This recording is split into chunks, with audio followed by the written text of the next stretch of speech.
అసెంబ్లీలో చర్చ చేస్తా ఉంటే అసలు ఎవరేం మాట్లాడుతున్నారు, అనుకూలమా వ్యతిరేకమా అర్థం కావట్లేదు.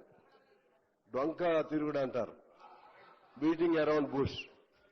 డొంక తిరుగుడు మాటలతో అసలు సమస్యను పక్కదారి పట్టిస్తున్నారు. ఇది చాలా విచిత్రంగా ఉంది. ఇటువంటి భాష అక్కడ బయట ఉన్నటువంటి వాళ్ళు ప్రజలు వింటే అందరి మీద నమ్మకాలు పోతాయి అధ్యక్ష, అందరి మీద నమ్మకాలు పోతాయి. నువ్వు ఎమ్మెల్యేలంటే ఇట్లా అబద్దాలు ఆడాలేమో, ఎమ్మెల్యేలంటే ఇలా మోసం చేయాలేమో, ఎమ్మెల్యేలంటే ఇలా మోసపూరిత మాటలు చెప్పాలేమో, రోజుకో మాట మార్చాలేమో, ఇటువంటి వాళ్ళే ఎమ్మెల్యేలు అవుతారేమో, ఇటువంటి ఒక ప్రజల్లో చులకన భావం వచ్చే అవకాశం కనపడుతుంది అధ్యక్ష.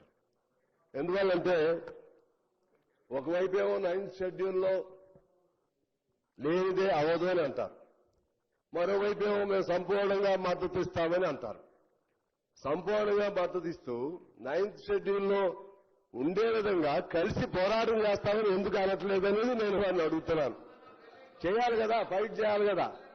కేంద్రము రాష్ట్రానికి మధ్య ఉన్నటువంటి పని విభజన లేకపోతే అధికారాల విభజనకు సంబంధించి మనం మన చేతుల్లో ఏం లేదు, కేంద్రంలోనే ఉంది, కేంద్రం చేయాలి అంటే కేంద్రం చేయాలంటే మన నుంచి ముందు మన డిమాండ్ బయటికి రావాలి, మన గొంతు వినపడాలి, మన పోరాటం సాగాలి. ఆనాడు ఎన్టీ రామారావు గారిని చూశాం కదా, ఎన్టీ రామారావు గారిని మనం అసలు పోరాటమే చేయిందే సాధ్యం అవుతుందా? తమిళనాడులో కూడా అప్పుడున్నటువంటి ప్రభుత్వం జయలలిత గారు పోరాటం చేయబట్టే పివి నరసింహారావు గారు అంగీకరించారు అధ్యక్ష.